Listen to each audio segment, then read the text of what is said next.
ఈరోజు కార్యక్రమం పెట్టుకోవడం చాలా సంతోషంగా ఉంది.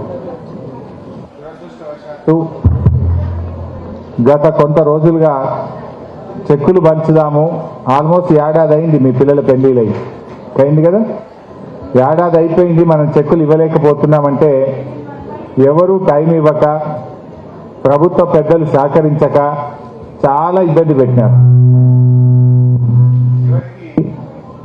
ఏమైందిరా బిడ్డ సతాయించింది, మంచిగా ఉండదు అదరపోయి 5 నిమిషాలు నేను మాట్లాడేది. చివరికి నేను ఏం చేసిన అంటే హైకోర్టుకు పోయినా, మీకోసం హైకోర్టులో కేసేసి కళ్యాణ లక్ష్మి చెక్కులు ఇవ్వడం ఆలస్యం అవుతా ఉంది. ఎన్నో రోజుల నుంచి మా ఆఫీస్కు, మా క్యాంప్ ఆఫీస్కి వచ్చి అన్న ఇంకా చెక్కు రాలేదు, పెళ్ళయింది, పిల్లగాడు పుట్టింది కానీ ఇంకా చెక్కు వస్తలేదు అని అడిగిరు నన్ను. కొంతమంది ఇంటికి వచ్చి అమ్మాయి పుట్టింది కానీ ఇంకా చెక్కు వస్తలేదు, ఇంకెప్పుడు ఇస్తావన్నా అని నన్ను వచ్చి అడుగుతున్నారు. సరిగా నేను ఎన్నోసార్లు అడిగి ప్రభుత్వాన్ని వాళ్ళు ఎంతకు వినకపోతే హైకోర్టులో కేసేసి ఆర్డర్ తీసుకొచ్చి ఇవాళ ఈ కార్యక్రమం పెట్టి మీకు చెక్కులు పంచే కార్యక్రమం చేస్తూ ఉన్నాం. అంటే ఆలస్యం అయితే ఏమైంది, మీరు కూడా ఎక్కడో అప్పో చేసి పెళ్లి చేసి ఉంటారు. ఇప్పుడు ఇల్లు కట్టి చూడు పెళ్లి చేసి చూడు అనే సామెత ఉట్టిగా ఉట్టలే. ఎంత కలిగినోనికైనా ఇల్లు కడితే అప్పు అవుతుంది ఎంతో కొంత, పెళ్లి చేస్తే కూడా ఎంతో కొంత అప్పు ఉంటుంది. ఈ చేసే ఉల్టా భక్తి సాయంతో మీ అప్పేం తీరది, మీ కష్టమేం తీరది, కాకపోతే ఎంతో కొంత చేదోడు వాదోడుగా ఉంటుందని ఆ రోజుల్లో ఈ కళ్యాణ లక్ష్మి పథకాన్ని కేసీఆర్ గారు ప్రారంభించిన విషయం కూడా మీ అందరికీ తెలుసు. మొదలు 50,000తో స్టార్ట్ చేసినారు, తర్వాత 75,000 చేసింది, తర్వాత 1,116 చేశారు కేసీఆర్ గారు. మరి మొన్న వీళ్ళు మా కనకరాజ్ అన్నట్టు తులం బంగారం కూడా ఇస్తామన్నారు. తులం వచ్చిందా? దాని గురించి చప్పుడు లేదు. నేను ఈ వేదిక ద్వారా ప్రభుత్వాన్ని, ముఖ్యమంత్రి గారిని కోరుతున్నా, దయచేసి తొందరగా తులం బంగారం ఇవ్వాలి, ఈ చెక్కులు ఇచ్చిన వాళ్ళకు కూడా తులం బంగారం ఇవ్వాలని చెప్పి నేను కోరుతా ఉన్నా. తొందరగా పథకాన్ని ప్రారంభించాలని కూడా ప్రభుత్వాన్ని నేను కోరుతా ఉన్నా.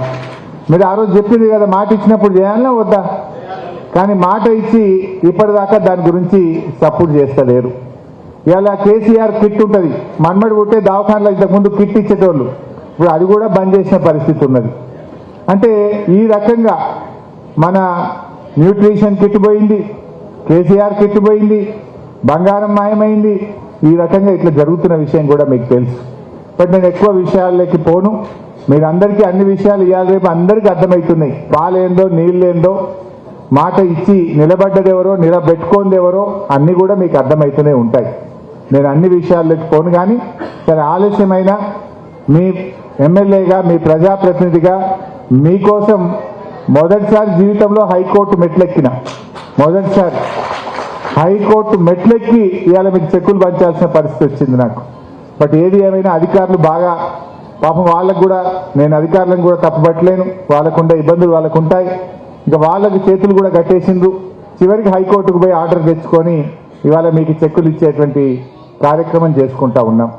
మరి మీ అందరికీ ఇంకా మంచి జరగాలి, మంచిగా మన్మరాలు పుట్టి మీరందరూ సంతోషంగా ఉండాలని, మీ కుటుంబం ఆరోగ్యంగా ఉండాలని, మీకు భగవంతుడు ఆయుర ఆరోగ్యాలు ఇవ్వాలని, ఇంకా సుఖశాంతులతో మీరందరూ చల్లగా ఉండాలని ఆ దేవుణ్ణి ప్రార్థిస్తూ ఈ చెక్కులు అందుకోవడానికి వచ్చిన అక్కా చెల్లెలందరికీ పేరు పేరున నా హృదయపూర్వక శుభాకాంక్షలు తెలియజేస్తూ నమస్కారం.